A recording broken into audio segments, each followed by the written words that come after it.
maha luas lagi maha mengetahui. Apa kata Syekh rahimahullahu ta'ala? Walillahil masyriq wal maghrib, dan milik Allah subhanahu wa ta'ala timur dan barat. Khassahuma bidzikri, Syekh rahimahullahu ta'ala mengkhususkan dengan kata-kata masyriq dan maghrib bidzikri dalam penyebutan.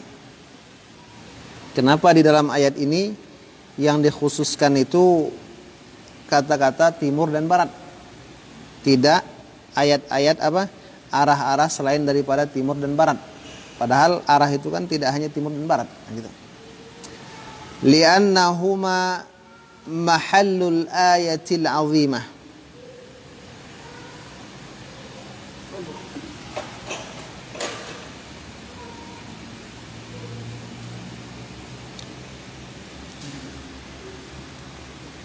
Itu enggak ada sisa kopian kemarin? Foto kopian kemarin? Enggak, itu semua tuh.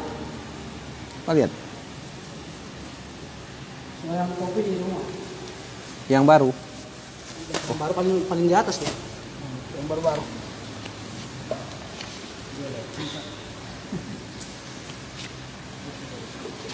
Coba cari. Jadi kenapa dikhususkan pada ayat ini walillahil masyriqu wal maghrib, timur dan barat? Li'annahuma mahallul ayatil azimah. Karena sesungguhnya timur dan barat itu adalah tempat dari tanda-tanda agung, tanda-tanda kebesaran Allah yang agung. Jadi di timur ada tanda kebesaran Allah, di barat ada tanda kebesaran Allah. Fahuma matali'ul anwar wa magharibuha. Jadi timur dan barat itu adalah tempat-tempat terbitnya cahaya-cahaya. Jadi segala macam matahari yang terbit di pagi hari itu dimulai dari sebelah timur. Kan gitu kan? Fajar yang menandakan wujudnya matahari itu dari sebelah timur. Nah, jadi timur tempat terbitnya cahaya-cahaya. Wa magharibuha, dan barat tempat terbenamnya cahaya. Jadi cahaya terbenam dari sebelah barat. Gitu. Bahkan bulan pun terbenam dari barat, gitu kan? Timbulnya dari timur, gitu. Fa idza kana malikan lahuma, maka apabila adalah Allah Subhanahu wa taala itu malikan, yang memiliki laha, bagi yang disebutkan dari arah timur dan barat, kana malikan likullil jihad, maka adalah Allah Subhanahu wa taala itu adalah pemilik untuk seluruh arah-arah. Enggak bawa? Enggak bawa. Kemarin ada kan? Nah, jadi kata Syekh, kenapa dalam ayat ini Allah hanya menyebutkan timur dan barat? Karena di dua arah itu ada tanda-tanda agung dari kebesaran Allah. Kalau yang dua ini saja sudah Allah miliki, maka berarti yang lainnya juga milik Allah Subhanahu wa ta'ala. Jadi perkara besar itu sudah dimiliki Allah, apalagi perkara yang tidak sebesar dari yang dimiliki tersebut. Fa aynama tuwallu, maka kemanapun kalian menghadapkan. Apa yang dihadapkan? Wujuhakum, wajah-wajah kalian. Bagaimana? Yang belum ada.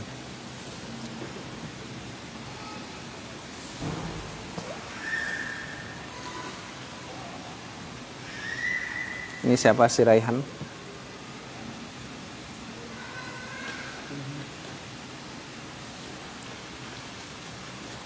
Kemarin sebentar kasih. Khotan, kasih semua aja kemari biar dibagi masing-masing.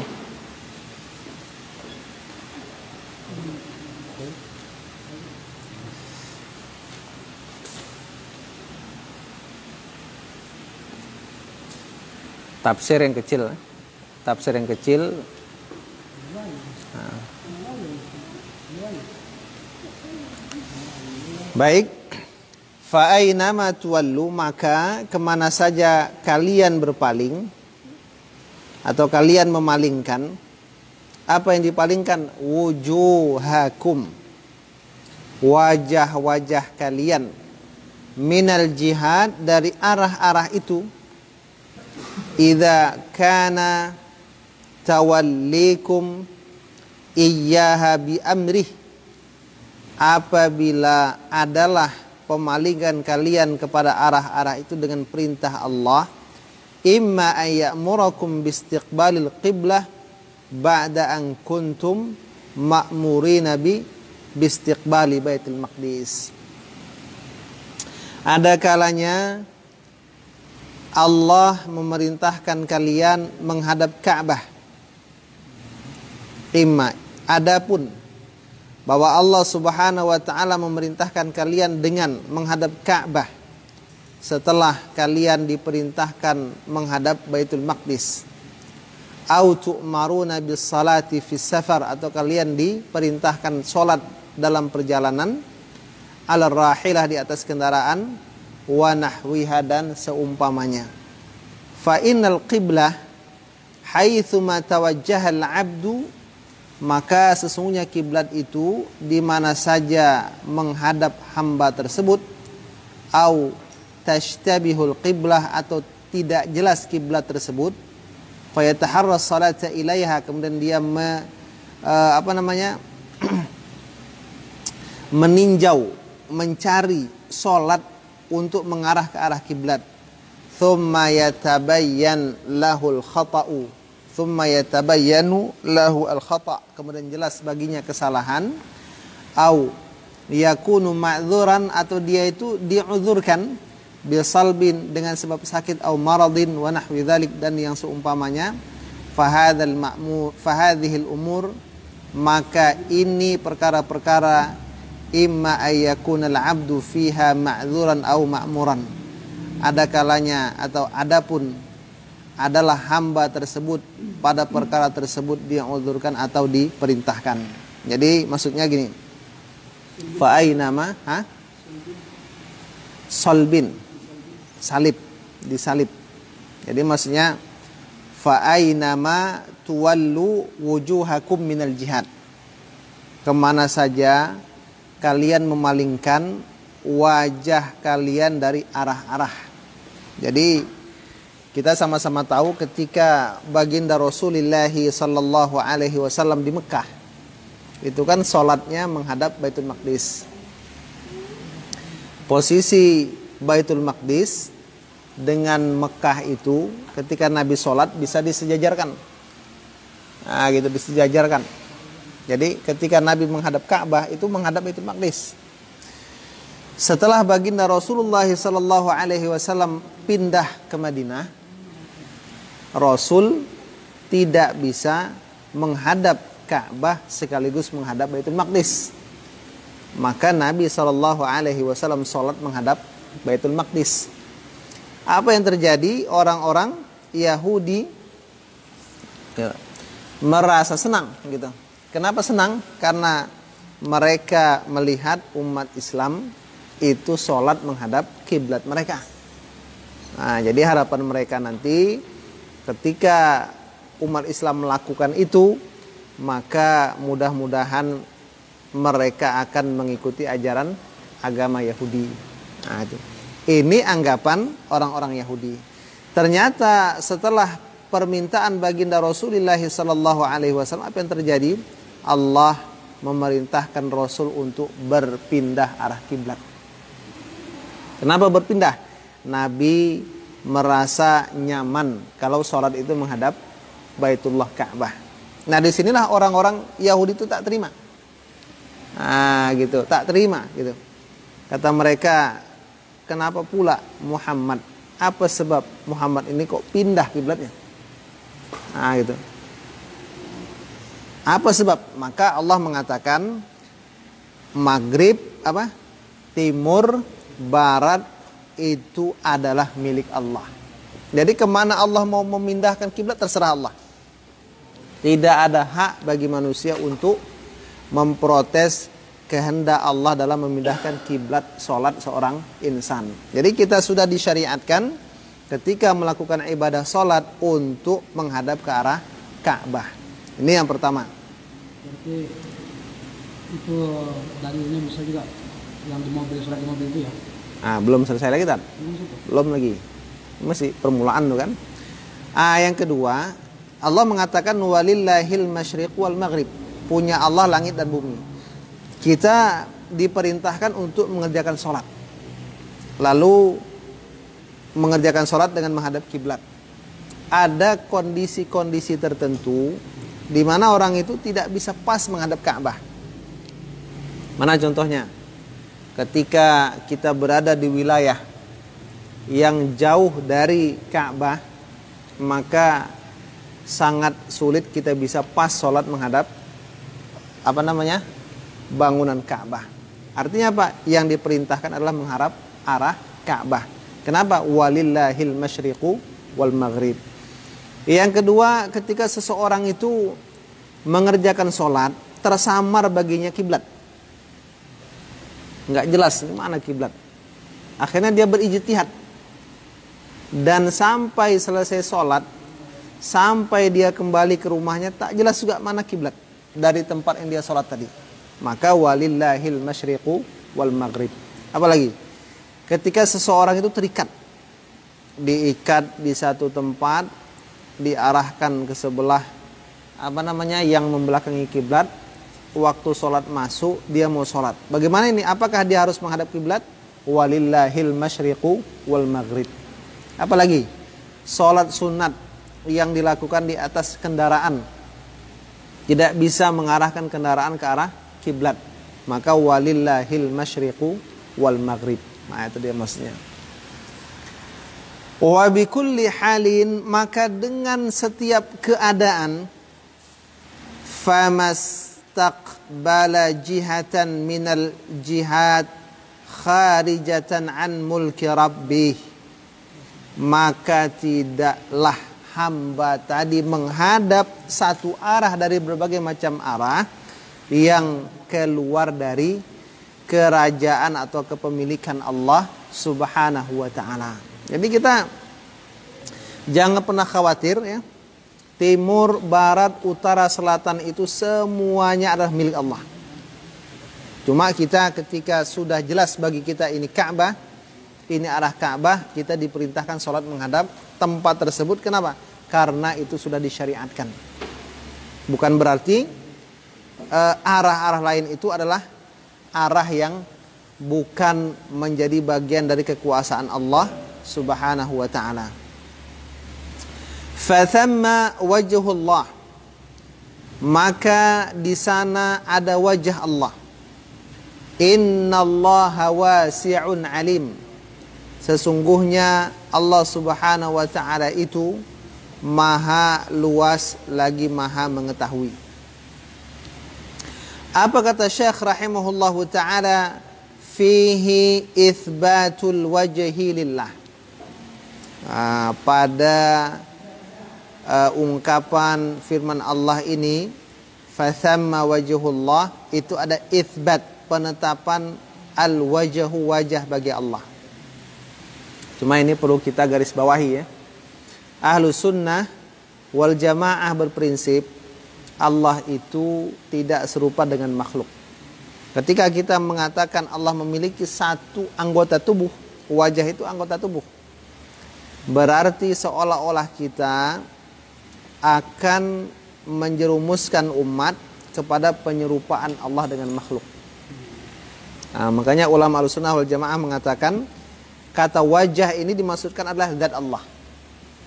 Jadi kemanapun kita mengarah, maka di situ akan kita temui perhatian Allah Subhanahu wa ta'ala. Allah tidak dibatasi oleh tempat. oleh arah. Allah tidak dikatakan di atas, tidak dikatakan di bawah, tidak dikatakan di kiri kanan, tidak dikatakan di muka belakang. Kalau kita katakan Allah itu ada di depan, belakang, atas, bawah, berarti ada sesuatu yang membatasi Allah.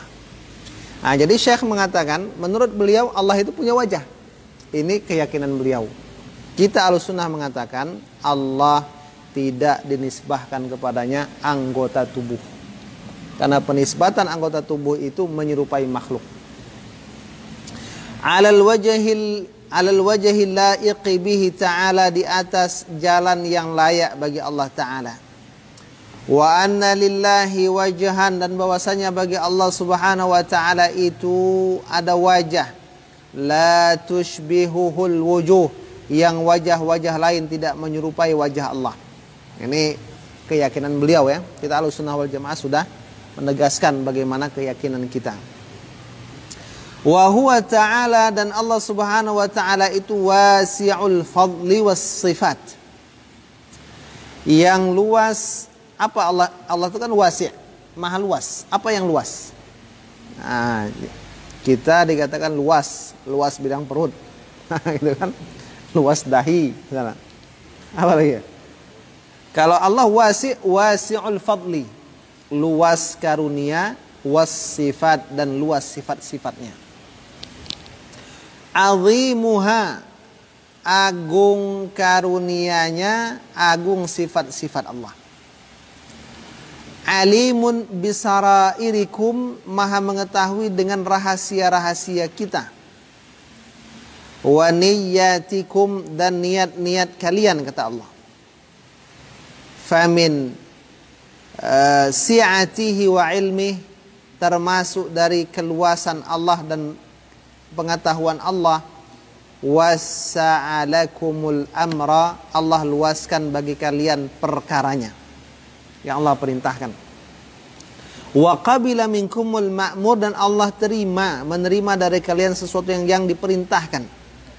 Falahul hamdu wa syukru, maka bagi Allah segala pujian dan kesyukuran. Jadi artinya Allah kan tadi sifatnya itu wasi' alim.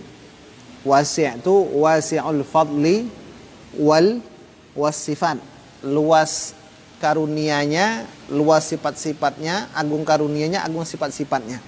Di antara keluasan karunia Allah itu, kalau Allah memerintahkan kita dengan sesuatu, Allah mengatakan la yukallifullahu nafsan illa wus'aha. Jadi dikerjakan sesuai dengan kemampuan. Fattaqullaha mastata'tum. Bertakwalah kepada Allah dengan sesuai kemampuanmu. Nah, itu dia maksudnya. Selanjutnya ayat 116. Wa qalu ittakhadallahu walada. Nah, ini orang-orang apa nih? Ya. Wa qalu ittakhadallahu walada, mereka berkata Allah mengambil atau menjadikan akan seorang anak laki-laki. Kata mereka Allah itu punya anak. Siapa yang mengatakan ini? Nanti dibahas oleh Syekh. Mereka mengatakan Allah itu punya anak. Kata Allah subhanah, maha suci dia. Bahkan lahu bagi Allah ma fis samawati wal ard, apa saja yang ada di bumi dan di langit. Langit-langit dan bumi. Kalau mereka mengatakan Allah punya anak, Allah katakan terlalu kecil itu. Kalau hanya dikatakan Allah punya anak, itu terlalu mengecilkan Allah. Langit bumi itu milik Allah. Kullun lahu qanitun, semuanya bagi Allah itu qanit. Qunut, kan ada doa qunut. Wa qumu lillahi qanitin. Kan ada kan? Qunut. Apa itu qunut? Qunut itu ada 10 makna secara bahasa. Jadi di sini tunduk atau taat, ya. Badi'us samawati wal ard, Allah itu yang maha badi'. Badi' ya. Badi' bahasa Minang. Ini badi' ya. Badi' pencipta langit-langit dan bumi. Wa idza qada, apabila Allah menetapkan amran satu perkara, fa innama maka hanyalah yaqul ia berkata lahu kepada perkara itu, kun fayakun, jadi maka jadilah. Wa qalu, nah, ini dia tadi kata qalu. Nah, qalu itu siapa yang mengatakan? Qalu ai al yahudu wan nasara wal musyrikun. Yahudi, Nasrani dan orang-orang musyrik. Yahudi, apa kata mereka tentang Allah? Wa qalatil yahud Uzair ibnullah. Kan ada kan surah At-Taubah. Nasrani, wa qalatin nasara al-masih ibnullah. Kalau musyrikun, al-malaikatu banatullah. Malaikat itu anak perempuan Allah. Wa kullun man qala dzalika, dan semua yang berkata seperti itu, ittakhadallahu walada, Allah menjadikan seorang anak, fanasabuhu, maka mereka menisbahkan Allah ila ma la yaliqu bi jalalih, kepada apa yang tidak layak dengan keagungan Allah. Nah, jadi artinya menisbatkan Allah punya anak berarti pertama menyerupakan Allah dengan makhluk. Yang kedua, menyandarkan Allah akan kebutuhannya kepada sesuatu daripada selain Allah Subhanahu wa ta'ala. Yang kedua, akan menimbulkan kemusyrikan. Kenapa? Kalau Allah punya anak, berarti anaknya namanya anak Tuhan. Gitu. Berarti ada Tuhan selain Allah. Tuhan Bapak, Tuhan anak. Gitu kan? Jadi kalau ke bapaknya tak tembus, ke anaknya nanti kan itu. Gitu. Jadi orang yang namanya Robin itu kan? Itulah. Tetangga saya namanya Robin masalahnya. Lihat apanya tak sambungannya. Nah, kalau Rabbus Sayyarah boleh, pemilik mobil. Namanya Robbi aja, Robbi. Robbi tuanku ya. Tuanku. Nah, itu masih umum itu kan. Takutnya nanti dianggap orang Tuhan kan gitu.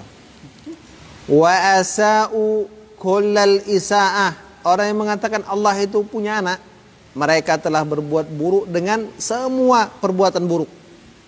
Jadi puncak dari berbagai macam keburukan itu berada pada satu sisi ketika mengatakan Allah punya anak. Wa zalamu anfusahum, dan mereka menzalimi diri mereka. Kenapa? Menisbatkan kepada Allah sesuatu yang tidak pantas baginya. Wa huwa ta'ala sabirun ala dzalika minhum, dan Allah Subhanahu wa ta'ala sabar. Nah, dia itu maha sabar. Kadang-kadang kita ini walaupun namanya sabar belum tentu sabar kan itu kan. Allah maha sabar. Ada 20 cara bersabar. Ini dijelaskan oleh salah seorang ulama dalam risalah tipisnya Qa'idatun fis Sabr. Nah, judul risalahnya kaidah-kaidah bersabar. Beli di banyak tuh. Gramedia, ya kan? Qad halima alaihim, sungguh Allah telah bersikap lembut ke atas mereka yang mengatakan Allah punya anak itu. Wa afahum, dan memberikan afiat kepada mereka, memberikan kesehatan kepada mereka. Wa razaqahum, dan memberikan rezeki kepada mereka. Ma'atanaqqusihim iyahu, bersamaan dengan pengurangan atau pengurangan tuh nama lain dari pengurangan, pencelaan mereka kepada Allah. Kita kan kalau misalnya menilai orang dengan pengurangan, itu kan mencela gitu. Yang kurang-kurangnya yang kita nilai dari orang kan mencela gitu. Jadi qad halima, berlembut, berlaku lembut. Wa afahum, memberikan afiat kepada mereka, menyehatkan mereka. Jadi walaupun mereka itu seperti itu, mereka tetap hidup di dunia, tetap sehat badan, tetap murah rezeki kan itu kan. Padahal mereka tuh semengada-ngada manusia gitu kan. Subhanah, maha suci Allah, ay tanazzaha wa taqaddasa an kulli ma wasafahu bih al-musyrikun. Allah tuh bersih, suci dari setiap apa yang ma apa saja, wasofa mensifati akan Allah bihi dengannya tadi, dengan segala yang tak layak tadi. Siapa? Al musyrikun, orang musyrik. Wal zalimun, orang yang zalim. Mimma la yaliqu bi jalalih, dengan penyifatan yang tidak layak dengan keagungan Allah. Walaupun mereka sudah seperti itu, karengkangnya gitu kan, tetap Allah tuh masih berlaku lembut kepada mereka, memberikan afiat kepada mereka, memaafkan mereka kan. Apa lagi? Memberikan rezeki kepada mereka. Nah, gitu. Fa subhana man lahul kamalul mutlaq. Maka maha suci zat yang baginya kesempurnaan yang mutlak. Min jami'il wujuh, dari semua arah-arah sisi. Alladzi la ya'tarihi naqsun biwajhin minal wujuh, yang tidak menimpa Allah kekurangan dengan satu wajah dari berbagai macam wajah. Nah, jadi kita itu kalau mau tahu bagaimana sempurnanya Allah itu, pahami sifat 20. Nah, paham kita tuh. Karena itu sudah menjawab semua masalah tuh tentang Allah, gitu kan? Atau ada yang belum hafal nggak? Sifat 20. Gitu. Apa namanya dalam Islam? Orang yang zalim tapi masya Allah berikan nikmat. Istidraj. Surah apa? Al-An'am, ada. Istidraj. Wa ma'a raddihi liqaulihim, dan bersamaan dengan bantahan Allah untuk ucapan mereka. Aqamal hujjata wal burhan, Allah tegakkan hujjah dan burhan. Burhanuddin, nah, kan? Bukti, ya kan? Ala tanzihihi an dzalik, atas sucinya Allah dari hal itu. Faqal, Allah mengatakan, ballahu ma fis samawati wal ard. Bahkan kata Allah semuanya itu milik Allah, langit bumi itu. Kenapa kok kalian cuma mengatakan Allah itu punya anak? Langit bumi itu punya Allah. Artinya apa? Dia tak butuh anak. Nah, gitu. Ai jami'uhum mulkuhu wa abiduh. Semua mereka, langit bumi itu adalah milik Allah dan hamba Allah. Jadi ada perkara ya, kalau kita lihat pada sebagian manusia itu keutamaan, pada sebagian orang mungkin itu kekurangan. Contoh, zaman sekarang ini kalau ada orang tak bisa baca tulis, itu dianggap apa, kurang, ya kan? Tapi Rasulullah SAW ketika tidak bisa baca tulis, justru keutamaan beliau. Nah, gitu, menunjukkan keutamaan Rasul. Nah, itu bedanya. Nah, begitu juga ketika Allah itu tidak butuh anak, ini menunjukkan Allah itu disucikan dari berbagai macam kekurangan. Yatasarrafu fihim tasarrufal malikin, malik bil mamalik. Allah mengatur pada langit-langit dan bumi itu seperti pengaturan seorang raja pada kerajaan-kerajaannya. Kalau raja itu kan biasa mengatur kerajaannya dengan bagaimana kerajaan ini makmur kan, aman, sentosa, bagus gitu kan. Nah, gitu, mantap ya semuanya kan itu. Jadi begitu Allah lebih dari itu. Nah, lebih dari aman, lebih dari bagus kan, lebih dari mantap, apa lagi? Nah, lebih dari mewah semuanya, nah, gitu.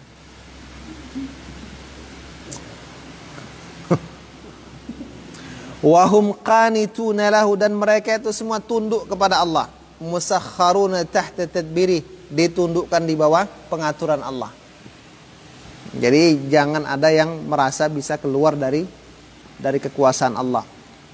Fa idza kanu, maka apabila adalah mereka itu kulluhum abidah, semua mereka itu abidah, adalah hamba Allah, hamba-hamba Allah, muftaqirina ilaih, butuh kepada Allah, wa huwa ghaniyun anhum, dia itu tidak butuh kepada makhluk. Fa kaifa yakunu minhum ahadun, maka bagaimana ada di antara mereka ahadun, satu orang, yakunu lahu walad, yang menjadi anak bagi Allah. Bagaimana mungkin gitu? Allah yang tak butuh kepada makhluk, makhluk yang butuh kepada Allah, lalu Allah jadikan dia sebagai anak Allah. Wal walad la budda ayakuna min jinsi walidi, sementara anak itu mesti dia itu termasuk jenis dari bapaknya. Kalau bapaknya manusia, anaknya manusia, kan itu kan? Kalau bapaknya kerbau, anaknya kerbau. Kalau bapaknya monyet, anaknya monyet. Kalau bapaknya Tuhan, anaknya Tuhan. Nah, jadi tak mungkin gitu. Li'annahu juz'um minhu, karena sesungguhnya anak bagian dari bapak. Jadi kalau dalam dalam ayat itu ma aghna anhu, apa namanya? Surah Al-Lahab tuh tabbat yada abi lahabi wa tab ma aghna anhu maluhu wa ma kasab. Tidak bermanfaat bagi Abu Lahab itu hartanya dan apa yang dia usahakan. Apa itu? Anaknya. Hasil kerjasama yang baik antara suami istri menghasilkan seorang anak, kan diusahakan. Nah, gitu. Wallahu ta'ala al-malikul qahir. Allah itu malik, al-qahir, malik yang memiliki, al-qahir yang kuasa. Wa antum, kalian, al-mamlukun al-maqhurun, yang dimiliki dan dikuasai. Wa huwal ghaniyu wa antumul fuqara. Allah itu kaya, kalian itu fakir. Fa kaifa ma'a hadza yakunu lahu walad? Bagaimana bersamaan dengan ini keadaan ada bagi Allah anak? Tak mungkin. Hadza min abtalil batil wa asmajihi. Ini termasuk sebatil-batilnya kebatilan. Wal qunutun naw'an. Nah, qunut itu ada dua jenis. Nah, jadi kan ada kata qunut, ya kan? Qunut ada dua jenis. Ada qunutun amun, ada qunutun apa tuh satu lagi? Mana dia? Qunutun amun wa qunutun khasun. Ada qunut yang umum, ada qunut yang khusus. Apa qunut umum? Wa huwa qunutul khalqi kullihim tahta tadbiril khaliq. Tunduknya semua makhluk di bawah pengaturan Allah Subhanahu wa ta'ala. Itu namanya qunut am, qunut umum gitu. Wa khasun, dan yang khusus, wa huwa qunutul ibadah. Dia adalah ketundukan dalam beribadah kepada Allah Subhanahu wa ta'ala. Kemudian fanau'ul awal, maka jenis yang pertama, qunut yang pertama itu kama fi hadhil ayah, sebagaimana ayat ini tadi, kullul lahu qanitun. Wa nau'u tsani, jenis yang kedua, jenis qunut yang kedua itu seperti firman Allah Ta'ala, wa qumu lillahi qanitin. Berdirilah kepada Allah sebagai orang-orang yang qunut, beribadah. Thumma qala ta'ala, kemudian Allah berfirman, badi'us samawati wal ard. Allah itu pencipta langit dan bumi. Apa dia? Khaliquhuma ala wajhin. Allah menciptakan keduanya di atas satu wajah. Qad atqanahuma wa ahsanahuma. Allah telah atqanahuma itu menyempurnakan penciptaannya, memperbagus penciptaannya, ala ghairi mithalin sabaqin, di atas selain contoh-contoh yang mendahului. Hadza min abtalil batil, ya. Jadi ungkapan Allah punya anak itu min abtalil batil, sebatil-batil kebatilan. Wa asmajihi, sejijik-jijik sebuah kejijikan. Nah, itu. Wa idza qada, apabila Allah menetapkan amran, fa inna ma yaqulu lahu kun fayakun fala yasta'si alaihi wa la yamtani'u minhu.